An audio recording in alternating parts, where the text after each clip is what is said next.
Hey guys, welcome to the channel. I guess I'm tackling the most controversial, rather the most hot topic of the year, or rather of the coming years for anybody who is coming for masters in the US or even for bachelors. How to get a summer internship. So I've been asked this question a lot of times, but it's so tricky in the sense that there is no fixed answer to it, but we'll try to navigate. I'll try to navigate as much as possible before getting the success out of it, the success metric being landing a summer internship.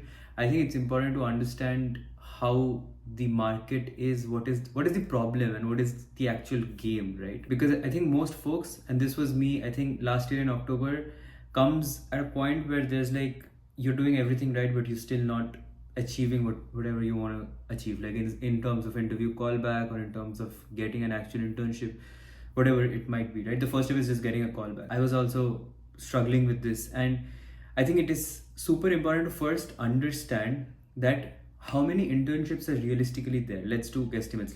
Because understanding economics is very important when like you're dealing with large numbers, law of large numbers, things like that. So in my head, if you see like a GitHub repository of like PIT-CSE, which is what I followed for applying for internships, and LinkedIn, I think there were 2,000 companies, 2,000 posts rather. Maybe one post, let's say a software engineering in Amazon will have like, maybe Amazon being a bigger company will have 30 openings, probably 100, I don't know, over the country, right? And whereas a smaller org would have something around 2, 3, it could be one, like it could be one position. So I would say that bigger companies might hire in terms of like 50, 100, but it also could be like one position. Software engineering and X means just one role.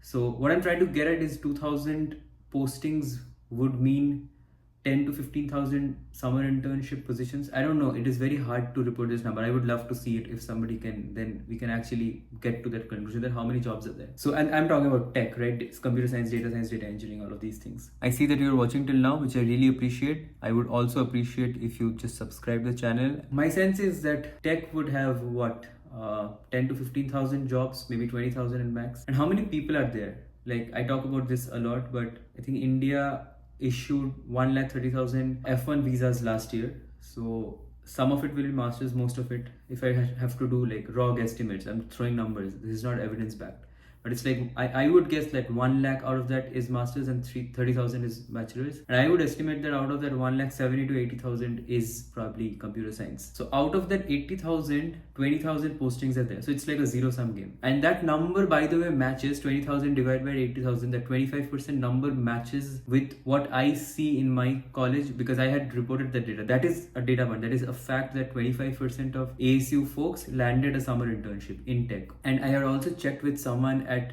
USC, someone from UCI, someone from, I think UCI, the number was a little higher. I think it was around 30-40%, because their batch size is very, very small. It's like, I think 70 people. So, and they're a good school than ASU. They're a better school than ASU. But I checked with USC. I think somebody in my Discord mentioned something about NCSU. So the number is around 25 to 30%. So around 30% of folks are getting internships last year. This is of 24 summer, right? Summer that I did my internship.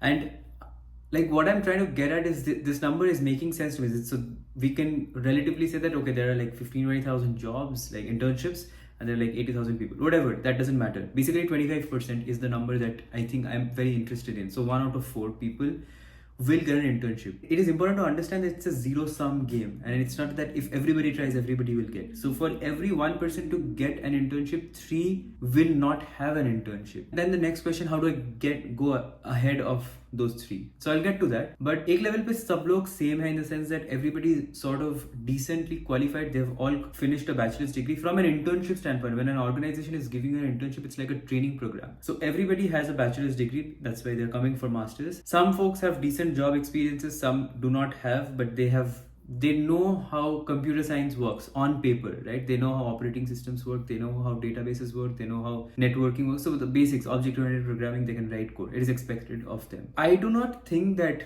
out of that 80,000, maybe 20,000 is just like they didn't do so well, they have no fundamental knowledge. Maybe you can get ahead of some portion like that. But I feel like there is a very big set who's equally qualified for a summer internship. And then comes the luck game, because after that, out of 3, that's out of 4, one person is not even qualified. So this person is like like a C grader in operating system. I got a C grade in operating system, by the way, in VIT. But yeah, so this person does not know anything about computer science, just did some bachelor's, probably smoked pot in college, just came here. Fine, okay, you can get ahead of him.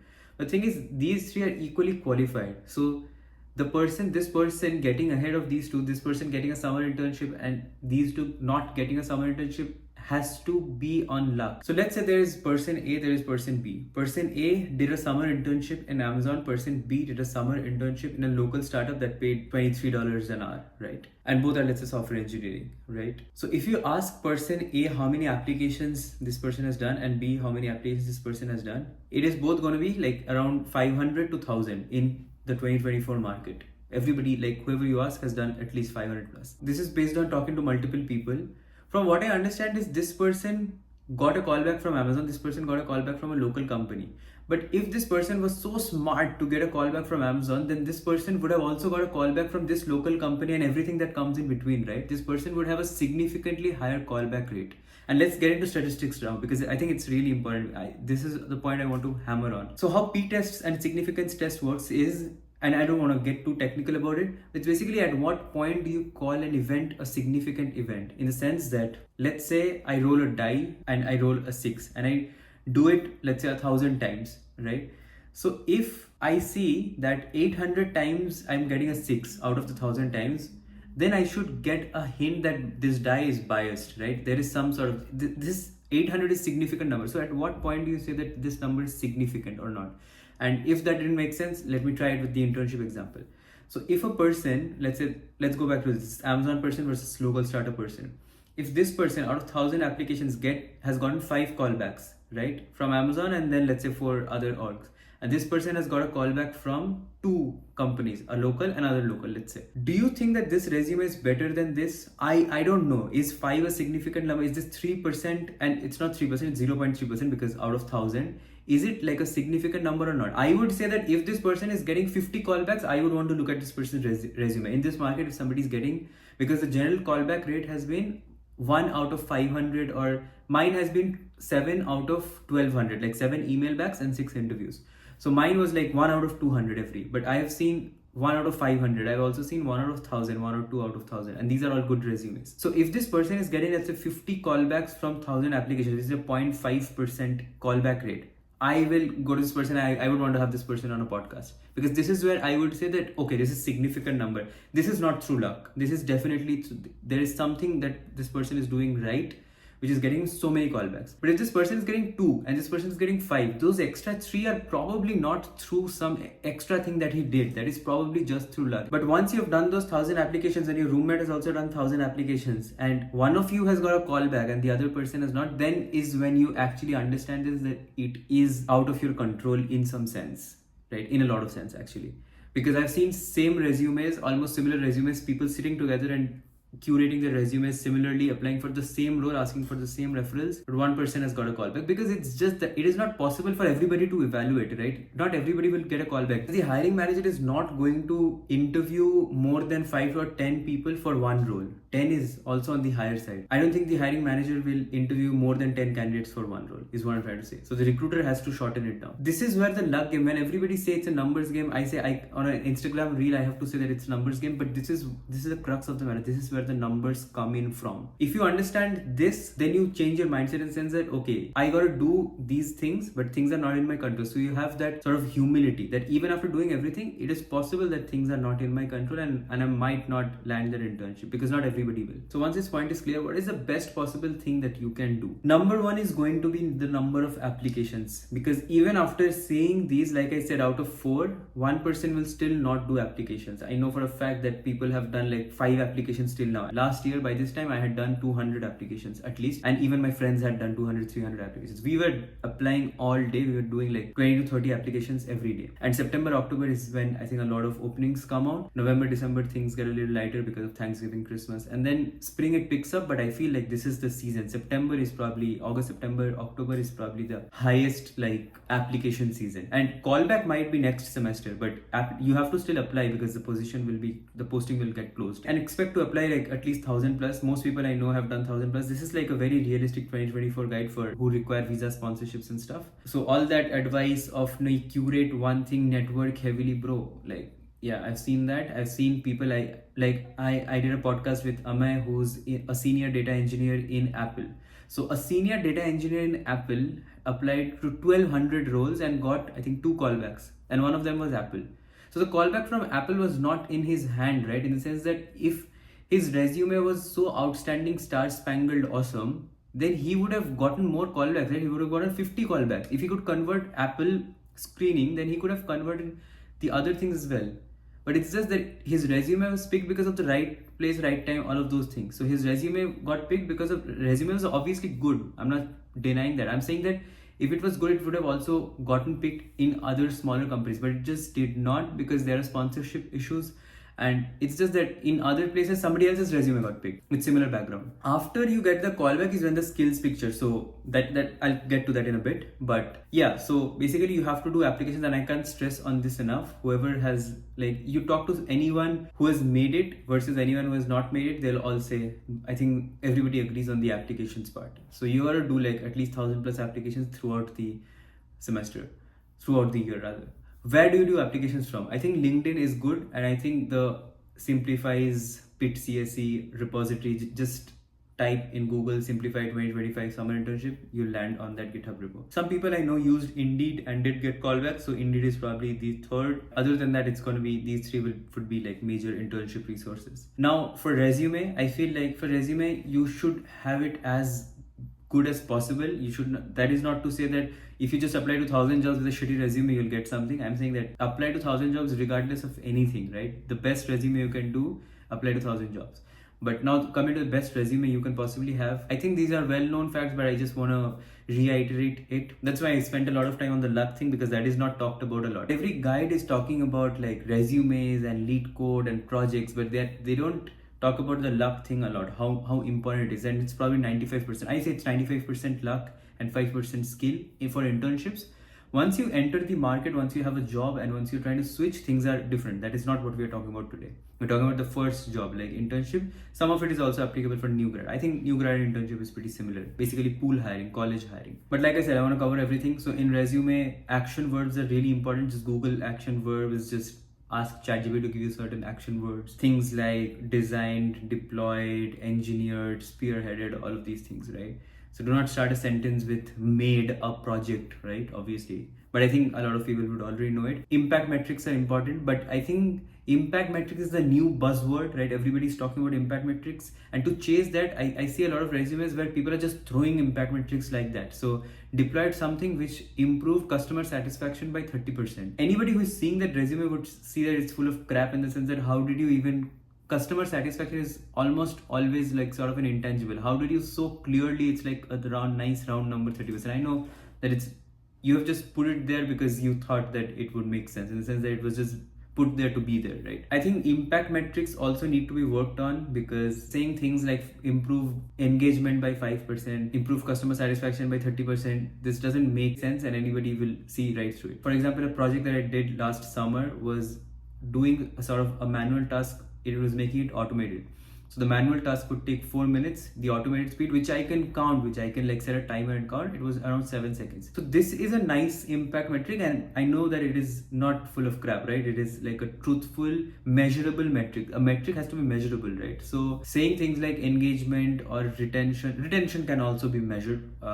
So engagement can also be measured, I'm not saying. But if you are not a data scientist, let's say you're saying that you're a software engineer, you made a product and which made the customers happy by 30%. How do you measure happiness by 30%, right? So I'm saying that impact metrics had to be a little thought through. Right now people are just throwing impact metrics because it's just a new thing, right? That's number 2. And number 3 is obviously putting in the tools that you actually used. So when you say deployed the backend service to do this, I think it's also important to mention deployed backend using what you did, let's say Python or Flask. So the framework, because You would mention it in your skills. It's one thing to mention, let's say, fast API in your skills, but exactly mentioning in the project gives the hiring manager a thing that, okay, this is where it was used, rather than, because everybody knows everything in skills, right? We all put Python, Java, C++, C#.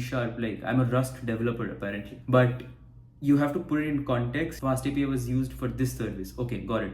AWS, let's say EC2 instances were used in this. Putting those things, or let's say in data science, where was XGBoost used? Rather than you putting it into framework, writing every library that you can possibly think of. I think if you say that used XGBoost to do exactly this, I think that should be much. I think that's a nicer way to frame it, rather than throwing everything in skills. So that is as far as resumes go, I feel. If you're coming from Amazon, your resume will obviously be at the top 1 percentile just because of the Amazon tag, right? Because it's like a proxy that this person has already gotten in and worked in Amazon. Whereas if you're coming from, I don't know, Abir Industries, then I don't know what is Abir Industries. For all I know, you're lying or you're bluffing. So I gotta see if this makes sense, and I gotta go through your resume properly. Whereas if I see Amazon as a hiring manager, I'm like, okay, yeah, cool. Like, I would at least want to read it with an open mind. Now the next thing is projects. I think, yeah, projects are important if you do not have work experience. If you have work experience, then like your work experience will already take a lot of space. But I don't want to spend too much time talking about what projects you should do. It would obviously depend on what you're pursuing. If you're a data engineer, then you would want to have projects that have like modern tool sets like Kafka, like Spark, like Airflow. If you're interested in data science, that you would want to do like Kaggle stuff. You would want to showcase your projects in TensorFlow, PyTorch, things like that, which are actually relevant to the posting. Putting too many languages makes it a little disingenuous, in the sense that if you are writing JavaScript one in one project, Java in one, and Python in one, I don't know, like, I feel like the hiring manager will see right through it, in the sense that you can't be good in everything. For me, I think I know 2 languages, Python and Java. That's as far as I think projects can go. I don't want to spend too much time. There's already so much resources around these. There are too many LinkedIn gurus talking about all this. And the third is LeetCode. Well, the thing is, if you're not targeting high tech companies, this is like 10 to 15 or probably let's say 30 companies. If you're not targeting those 30 companies and software engineering in those 30 companies, you should probably take LeetCode, like you should probably keep it at a backseat, and you should focus more on like applications, projects and other things. Because if you want to become a data scientist, or if you want to become a data engineering, well, you still need a little bit of DSA, but it's like towards the easier side. If you want to do like solutions architect, or let's say cloud developer, all of these things, and if you're not targeting the top companies like Fang or Fang Plus, when I say Fang Plus, I mean other companies like Uber, like Cisco, like Dropbox, PayPal, all of these, which are not Fang but at Fang level, Nvidia, things like that. Then you can sort of take LeetCode on a backseat. But if you want to target these companies as well, and here's the thing, you cannot target by yourself. It depends on whether you'll get a call back or not. Because even if you're LeetCode 700, I know people LeetCode 700 who are still sitting jobless, and I know people who have done zero LeetCode and who are still employed. Not zero LeetCode, probably 20 LeetCode. So who are still employed, because the callback is different from this. But if you eventually want to target Fang, then you obviously have to grind LeetCode. Everybody knows that. And I think a decent number is, I don't think there's a number, but if you do like LeetCode 150 thoroughly, I think somebody who has done LeetCode 150 twice or thrice and does like basic daily problems and contests is obviously Fang material. You don't need to do 600 LeetCode too. It's just that some people enjoy doing it, so they do it daily, and then the number keeps on increasing. But if you just care about LeetCoding just to get in an interview, that is what I would do. I do not enjoy LeetCoding, so then I would just keep on grinding LeetCode 150 or similar lists, right? In the sense that, okay, LeetCode 150, once I've done, I would pursue like similar problems around those lines, and I would also probably do daily problems and contests. I think that should be enough. Even if you have like a 200, 250, technically speaking, if you're solid with that, you could still crack a Fang interview. It obviously depends like on luck there also, because what question you'll be asked, and if you have revised that the last day, then obviously. So I think these are the only few things that I would want to mention. And I think more than anything else, it is the mindset. First thing is understanding that it's a zero-sum game. Second thing is understanding even if you're skilled, it doesn't mean you'll win the zero-sum game. Third thing is being really patient and understanding the fact that it's a messy, complicated game. Things are not in your control a lot of times, and the only thing things are in your control is after you get a call back. If you cannot handle that, I would probably say that now is not the best time to come to the US. If you have the mindset that, okay, I'm skilled, I'll obviously get something, because then you'll get slapped with reality here that, oh fuck, I was the best lead coder in my undergrad, what happened to me? Are things going to get better or things are going to get worse? I don't know. Things are not bad. It's just supply demand, right? Things never went extremely bad. It's just more people started coming in, So the jobs were like this. Jobs probably dipped a little bit due to whatever AI automation, due to the tax thing that I talk about, and all of these. But the supply of workers almost threefolded. So it's like like the gap was like this. Let's say it was in balance, and then this dipped. But people talk about this dip a lot, but nobody talks about this increase. So this increased so much that now it's like mayhem. So this gap of people will not find jobs, and some of them will be skill based, but a lot of them will also be, it's just that they were not lucky. And if you don't understand that, then things are going to be incredibly frustrating for you in the US. If you understand that, at least it's not going to be frustrating. It's still going to be hard, but it's not going to be frustrating. I think that's the video. I don't know if I missed any points, but if I did, this was very candid. I didn't write anything I should have probably written, but if this does not suffice, I would be glad to make another, because I think this is the most important part after coming to the US. That's the end of this video, and I'll see you in the next one.